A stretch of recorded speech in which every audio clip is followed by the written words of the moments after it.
ఇది విచారణ కమిటీ కాదు కాబట్టి వివిధ నాయకులతో వర్గాలతో కమిటీ సభ్యులు కలిసి మలవడం వల్ల కొంత సుహృద్భావ స్నేహపూర్వకమైనటువంటి వాతావరణం ఏర్పడుతుంది. దీనివల్ల కమిటీ విధి నిర్వహణ కొంత సులువయ్యేటువంటి అవకాశం కూడా ఉందని పరిశీలకులు అంటున్నారు. ఒక్క బీజేపీ మినహా మిగతా అన్ని రాజకీయ పార్టీలు తెరాసతో సహా శ్రీకృష్ణ కమిటీని కలవడానికి నివేదికలు అభిప్రాయాల్ని అందించడానికి సుముఖతను వ్యక్తం చేశాయి. ఇక తెలంగాణ జేఏసీ నిరసనలు తెలపడానికి నిర్ణయించుకుంది. అయితే తమ కార్యాచరణ కేవలం నిరసనలకే పరిమితం చేస్తామని, కమిటీ కార్యకలాపాలను ఎట్టి పరిస్థితుల్లోనూ అడ్డుకోమని ప్రకటించింది. కమిటీ కార్యకలాపాల తీర్పుతెన్నులు ఎలా ఉండబోతున్నాయి, ఇవాళ రేపు పర్యటన యొక్క ప్రాధాన్యత ఏమిటి, కమిటీకి లభించేటటువంటి సహకారం ఎంతమాత్రం, నిరసనలు కమిటీ మీద ఎలాంటి ప్రభావం చూపించగలవు అనేటువంటి విషయాల మీద ఇవాళ చర్చిద్దాం. మన చర్చలోకి వెళ్లే ముందు తెరాస, కాంగ్రెస్, తెలుగుదేశం నాయకులు ఈ కమిటీ గురించి, కమిటీ కార్యాచరణ గురించి, ఇవాళ ఉన్నటువంటి రాజకీయ పరిస్థితుల గురించి ఏమంటున్నారో ఒకసారి వారి మాటలు విందాం.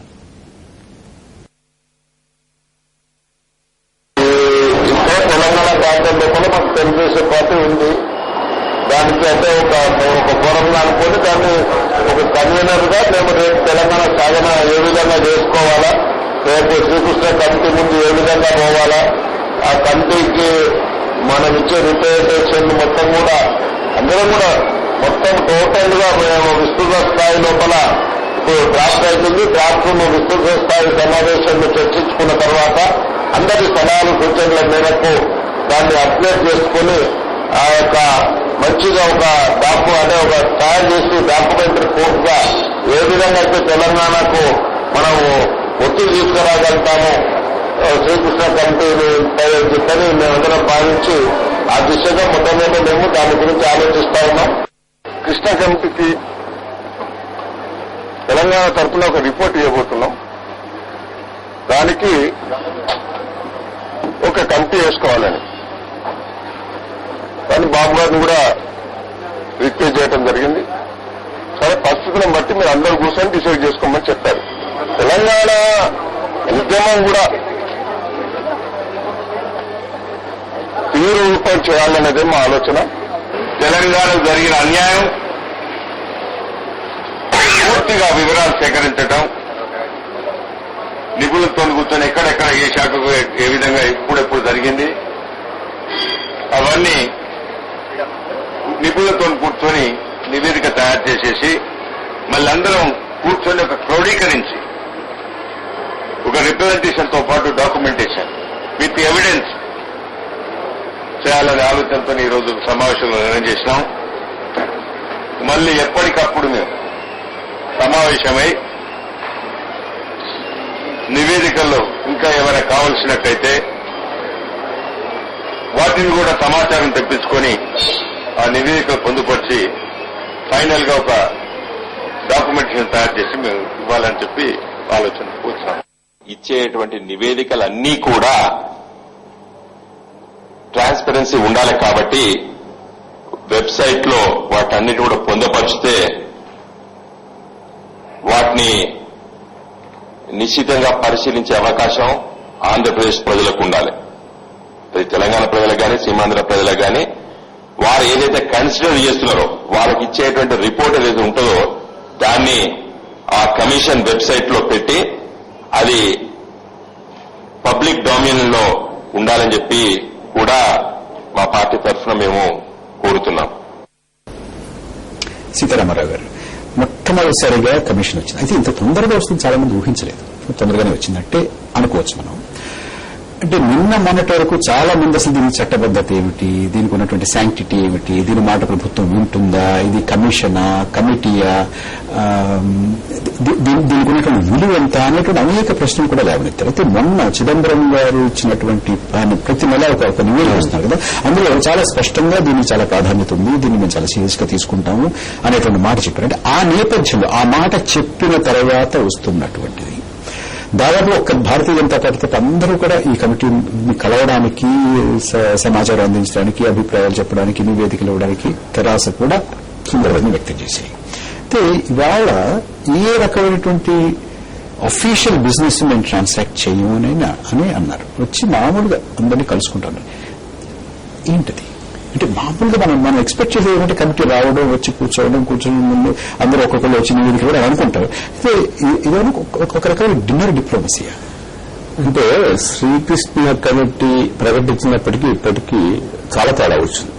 అంటే వాళ్ళు ఎన్నుకున్నటువంటి విధానాలు ఆల్మోస్ట్ ఫుల్ ప్రూఫ్ అరేంజ్మెంట్ కు సిద్ధపడినట్టుగా కనపడుతున్నది. ఇవాళ మేము అక్కడికి పోయేది అందరినీ సంతృప్తి పరిచి వారికి సరైన రీతిలో ఒక అవగాహన వచ్చే దీన్ని ఒక నిర్ణయాన్ని తీసుకోవడం కోసం మేము సమిష్టిగా కృషి చేస్తున్నాం అనేటువంటి సంకేతం ఇవ్వడం వాళ్ళ యొక్క ముఖ్య ఉద్దేశంగా కనపడుతున్నది. దానికి తగ్గట్టుగా వాళ్ళు మొదట రోడ్ మ్యాప్ వేసుకున్నారు. దానికి తగ్గట్టుగానే వ్యవహరిస్తాం. మీరు డిన్నర్ డిప్లొమసీ అనండి, లేకపోతే ఇన్ఫార్మల్ గానండి, లేకపోతే మొదట ఇది కమిటీ అని ఇది వెనకాల ఒక ఆలోచన ఉంది తప్పకుండా. ఇందులో నిష్ణాతులైనటువంటి వాళ్ళని ఎన్నుకో ఉన్నారు. ఇందులో ఇక్కడ రాజకీయ వాసన ఎక్కడ కనపట్టలేదు. అందులో ఉన్నట్టు కమిటీ సభ్యులందరూ కూడా వాళ్ళ యొక్క ఫీల్డ్స్ లో చాలా పేరు ఉన్నటువంటి వాళ్ళు. తర్వాత ఇది హెడెడ్ బై శ్రీకృష్ణ. అతనికి అసలు పారదర్శకతతో పాటు చాలా చిత్తశుద్ది, దానితో పాటు ఆనెస్ట్ మ్యాన్ అనే జస్టిస్ గా మీకు తెలుసు కదా. అట్లాంటి పరిస్థితుల్లో ఇక్కడ ఏంటంటే క్రెడిబిలిటీ గ్యాప్ క్రమేపీ తగ్గించుకుంటూ వచ్చారు. ఇక్కడ ఆల్మోస్ట్ ఆంధ్రప్రదేశ్ లో కానీ ఎక్కడైనప్పటికీ దీని క్రెడిబిలిటీ క్రమేపీ పెరుగుతున్నది. దానికి కారణంగా ఆల్మోస్ట్ అన్ని పార్టీస్ కూడా ఇవాళ అందులో మేము ఏదో ఒక విజ్ఞాపన ఇవ్వాలి. అయితే ఇవాళ ఒక విజ్ఞాపనం తీసుకోవడానికి మేము వచ్చాం, చాలా సీరియస్ గా బిజినెస్ స్టార్ట్ చేస్తున్నాం అనేటువంటి అభిప్రాయం కలిగిస్తే మళ్ళీ ఏమొస్తుంది అనేటువంటి ఉంది. కాబట్టి మొదట let us go and study the whole thing. అంటే విశ్వసనీయతను పెంపొందించాలి. Definite number 1. అందరూ కూడా మమ్మల్ని నమ్మేలా చూడాలి. మేము ఇక్కడ వచ్చింది దేనికంటే మేము ఎవరికో ఒకరికి ఇవ్వడం కోసం కాదు. మేము అన్ని విషయాలు సాకల్యంగా పరీక్షించి, దాంట్లో పరిశోధించి, దాంట్లో లోతుగా పోయి అధ్యయనం చేసిన తర్వాత ఇక్కడ ఉన్న పరిస్థితిని ఒక నివేదిక రూపంలో అందించడం అనేది ఉంది. దీనికి ఇప్పుడు అఫీషియల్ యాంగిల్ కూడా వచ్చింది. చిదంబరం ఇచ్చినటువంటి దీంట్లో ఇది అఫీషియల్ కమిటీ కాదని ఎవరన్నారు అన్నాడు. దాంతో దీనికి ఒక నిబద్ధతతో పాటు దానికి అధికారికంగా దీనికి వెనక ఒకటి ఉంది అనేటువంటి అభిప్రాయం స్పష్టమైనది. కాబట్టి ఖచ్చితంగా మంచి చెడు ఇప్పుడు ప్రజల్లో కూడా ఒక అనుకూలమైనటువంటి అభిప్రాయం కూడా ఏర్పడింది. రాజకీయ నాయకులతో పాటు ప్రజల్లో కూడా వచ్చింది. ఇవాళ ప్రతివాడు కమిటీ ఏం చేస్తుంది అనేటువంటి కుతూహలం కూడా వచ్చింది. ఆ విధంగా ఒక విధంగా సక్సెస్. మీరు డిన్నర్ డిప్లొమసీ గారు ఏంటంటే సరదా కూర్చుంటారు, మాట్లాడతారు ఇన్ఫార్మల్ గా, అది ఇదంతా. దీని చూడు గవర్నర్ పాత్ర కూడా చాలా గమ్మత్తుగా ఉంది. అంటే అక్కడ గవర్నర్ ఏం చేస్తున్నారంటే ఇక్కడ అతను ఇది శ్రీకృష్ణ కమిటీ పిలిచినటువంటి ఉంది కాదు, గవర్నర్ అయితే ఇవాళ మధ్యాహ్నం ఈ రాత్రి నిన్నను వాళ్ళు ప్రెస్ వాళ్ళు అడిగినప్పుడు, అందులో దుర్గాలు అడిగినప్పుడు ఏంటి మీరు ఎక్కడో వచ్చి కూర్చుంటామంటే, అయితే గవర్నర్ గా ఏదైతే మీకు తెలిసిందో ఆల్రెడీ గవర్నర్ దగ్గర కూర్చుంటాం, ఎక్కడైతే కూర్చుంటున్నాం అనే దాన్ని అవునని కాదని చెప్పకుండా well thought definitely there is no doubt on that. And ఇక్కడ ఏంటంటే రాజకీయంగా అధికారికంగా ఇప్పుడు అధికారులు కానీ లేకపోతే ఎందుకంటే నిష్ణాతులైనటువంటి వాళ్ళు ఉన్నప్పుడు ఏ విధంగా ఆలోచన చేస్తారనేది తేటతెల్లం చేస్తుంది. అట్లా కాకుండా ఏదో అక్కడ పోయి యాంత్రికంగా చేస్తున్నట్టుగా లేదు. ఈ వెనకాల ఒక ఆలోచన తప్పకుండా చేశారు. ఈ రకమైన అంటే రావడం, గవర్నర్ విందులో పాల్గొంటూ ఇష్టాగోష్ఠిగా అందరితో మాట్లాడుతూ ఉండడం అనేటువంటిది ఒక సంకేతమా? డెఫినెట్ గా శ్రీరామారావు చాలా అనుభవపూర్వకంగా చెప్పారు. నేను కూడా దానికి అనేకసార్లు చెప్పాను. ఇక ఆషామాషి కాదండి. ఈ కమిటీ అనేది కూడా చాలా నిబద్ధతతో ఏర్పడినటువంటి కమిటీ. ఈ కమిటీ గురించి మనం ఎట్లాంటి అనుమానాలు అవసరం లేదు. ఆ తర్వాత చిదంబరం గారు చేసిన ప్రకటన నుంచి మీరు చాలా జాగ్రత్తగా ఫాలో అవుతుంది. అది కాకపోతే ఇక్కడ శాంతియుతమైన పరిస్థితి ఏర్పడాలా, వీళ్ళ మధ్య అనవసరమైనటువంటి ఆదేశాలు రావద్దు. ఏ నిర్ణయం తీసుకున్నా కూడా సాంకేతికంగా నిష్పక్షపాతంగా base on certain data, authenticated data, ఊరికే ఎమోషన్స్ మీద మేము పే చేయడం లేదు అని అభిప్రాయం కలిగించడం అనేది వాళ్ళ ఉద్దేశం. ఈ వరకు నిరసన చెబుతున్నారు. తెరాసభలు తెలుపుదామనుకున్నా ఇవాళ న్యాయవాదులు చాలా మంది నిరసన జేసీ చాలా స్పష్టంగా చెప్తున్నారు. నిరసన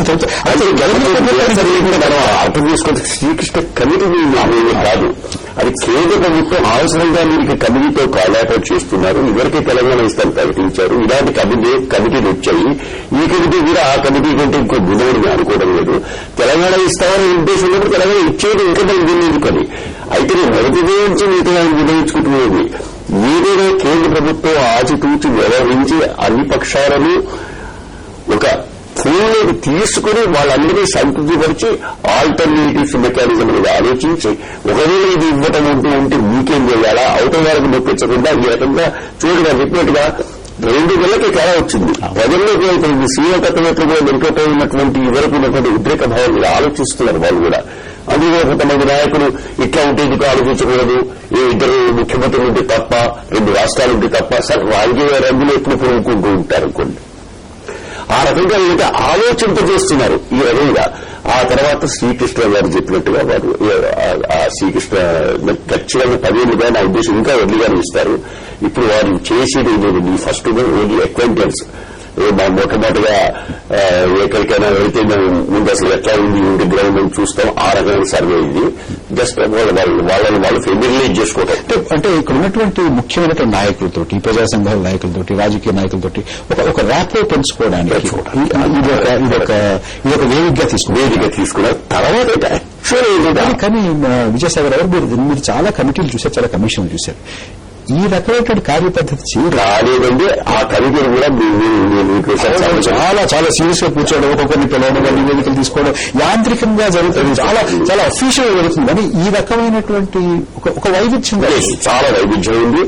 ఆ తర్వాత కూడా అండి ఎంత మీరు యువతలే అండి, స్ట్రాటజీలో గేమ్ ఏమైనానండి, ఆల్మోస్ట్ ఏంటంటే కొంచెం ఇప్పుడు మీరు జాగ్రత్తగా 5వ తారీఖు చేసే ప్రకటన చూస్తుంటే ఆ నేపథ్య హోమ్ మినిస్ట్రీ చేసేటువంటి ప్రకటన చూసినట్టయితే కొత్తగా చెప్పాల్సిన అవసరాలు ఉండేదండి.